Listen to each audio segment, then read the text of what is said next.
Hey, welcome back to the show, and a big thank you for tuning in once again. As always, we've got a glossary waiting for you in the description, so if any word catches you off guard, it's right there. All right, let's dive in.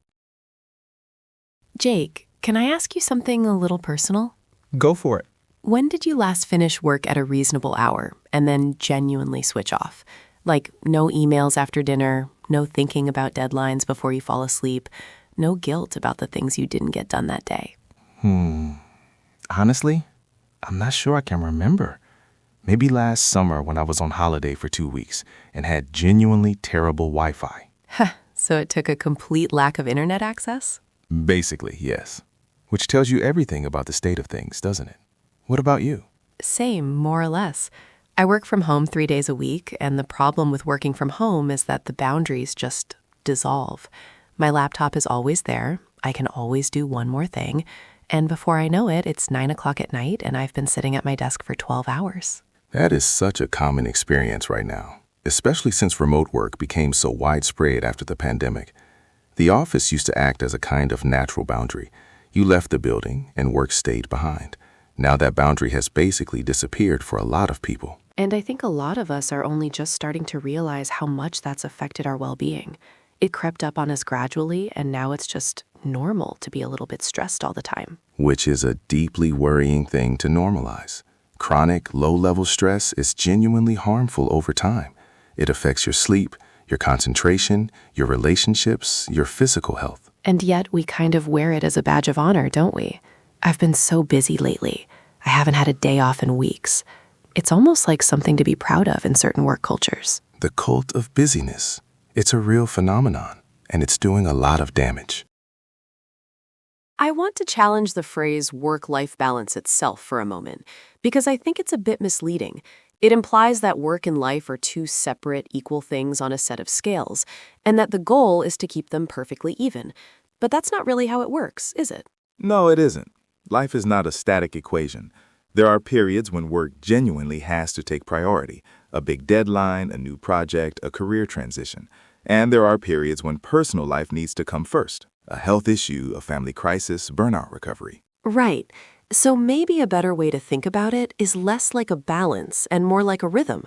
Sometimes the rhythm tilts one way, and that's fine, as long as it can tilt back. I really like that framing. The problem isn't necessarily working hard for a period of time. The problem is when it never tilts back, when work permanently takes up the space that used to belong to everything else. And the things that get squeezed out first are almost always the things that matter most in the long run. Sleep, exercise, time with the people you love, creative outlets, basically everything that makes life feel worth living. There's a concept I read about called the deferred life plan.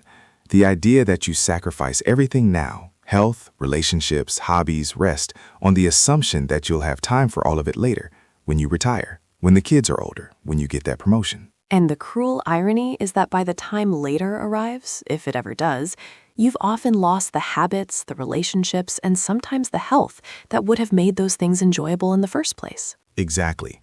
The future version of you that was going to enjoy all that rest and connection has been quietly starved of the very things they need to thrive. That's a slightly grim image, but it's accurate.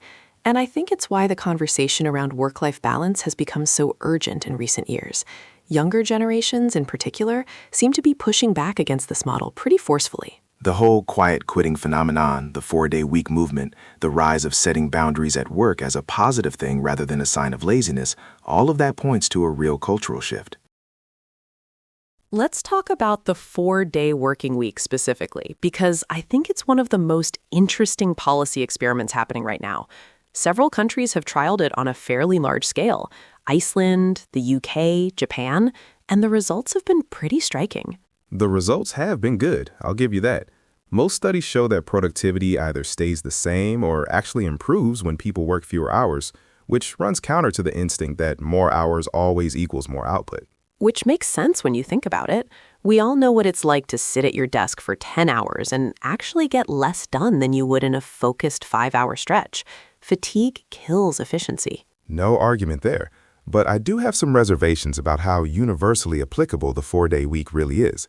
It works well for knowledge workers, office jobs, roles where output is measured in ideas and decisions. But what about sectors where someone physically needs to be present? Healthcare, hospitality, manufacturing, childcare? That's a fair challenge, though I'd argue that in those sectors, the solution isn't to dismiss the 4-day week, but to think more creatively about shift patterns and staffing. It's a structural challenge, not a reason to abandon the principle. Fair point.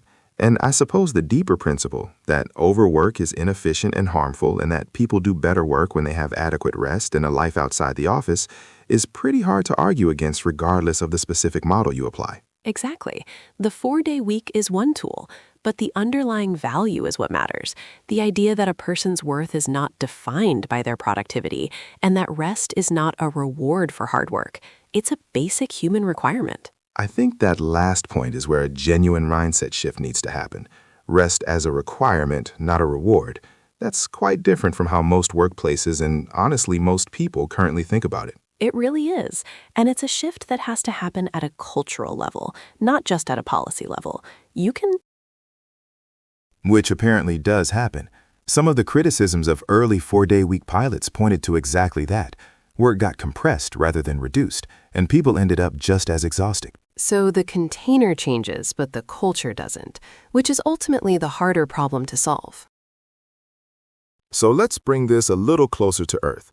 If someone is listening to this and thinking, yes, this is me, I am terrible at switching off, what would you actually suggest they do? First thing I'd say is set a hard stop time and treat it like a meeting you cannot cancel. 6 o'clock, laptop closes. Done. It sounds simple, but just having a clear, non-negotiable end to the working day changes your psychology completely. I've tried that, and it genuinely works when I stick to it. The days I decide in advance that I'm finishing at 6 are the days I actually get more done by 6 because I'm not operating in that endless, low-pressure drift mode. Exactly. Constraints create focus. Another thing that's helped me a lot is having a proper transition ritual between work and not work. When I worked in an office, the commute used to do that naturally. Now I work from home, I have to manufacture that transition. What does yours look like? I close the laptop, change out of my work clothes, and go for a 15-minute walk. That's it. But those 3 small actions tell my brain, we are done now. We are not doing this anymore today. I do something similar. I make a proper coffee. Not a desk coffee, a real one. And I sit somewhere that isn't my desk to drink it. It's a tiny ritual, but it marks the shift. And I think the key with all of these things is that they're intentional. You're actively choosing to stop. You're not just drifting into the evening while still half thinking about work. Which is the default mode for a lot of us, isn't it? Half working, half relaxing, doing neither well. The worst of both worlds. Exactly. I want to bring up something that I think sits right at the heart of this whole conversation, which is the concept of hustle culture, because I think it's actually starting to lose its grip, and that's a genuinely interesting cultural moment. You mean the whole sleep is for the weak, grind 24/7, your side hustle needs a side hustle mentality? Exactly that. For a while, it was absolutely everywhere.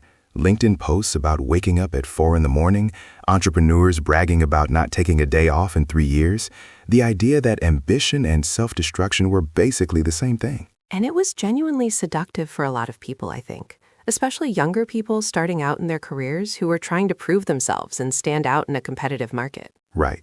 And to be clear, I don't think working hard is a bad thing. Ambition is not a problem. Caring deeply about your work is not a problem. The problem is when that narrative gets weaponized to genuinely exploitative conditions and make people feel guilty for having basic human needs. Like needing 7 hours of sleep, or wanting to leave the office at a normal time to have dinner with your family, or taking a full week of holiday without checking your inbox every morning. All of which hustle culture implicitly, and sometimes explicitly, frames as weakness or lack of commitment. But what's interesting is that I genuinely think the tide is turning. Younger workers in particular seem much more willing to call this out and push back against it. There's a much stronger sense that a job is something you do, not something you are. And I think the pandemic actually played a significant role in that shift. When everything stopped and people suddenly had time to reassess, a lot of them looked at the deal they'd been accepting and thought, actually, no, this isn't working for me. The Great Resignation, as it was called.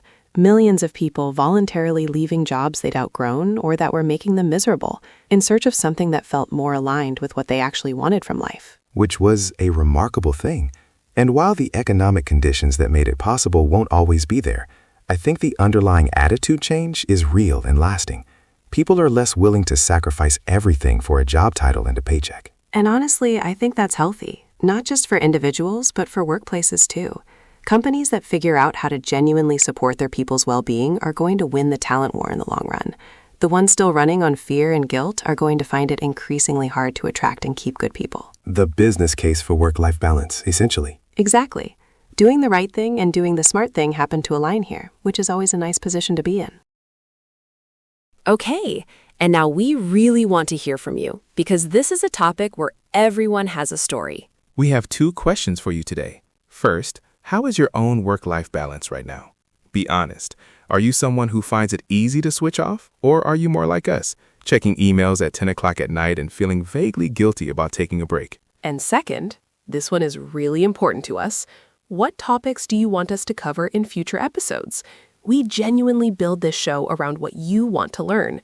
So if there's a subject you've been wanting to practice your English on, technology, relationships, travel, health, current events, anything at all, drop it in the comments. We read every single comment, and the best suggestions will become future episodes, so you'll literally be helping to shape the show. Also, a quick reminder, writing your comment in English is fantastic practice for your writing skills.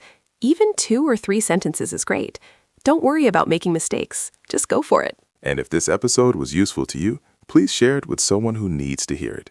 We all know someone who could do with a reminder to close the laptop once in a while. Send it to your boss, maybe. Risky, but worth it. Thanks so much for listening today.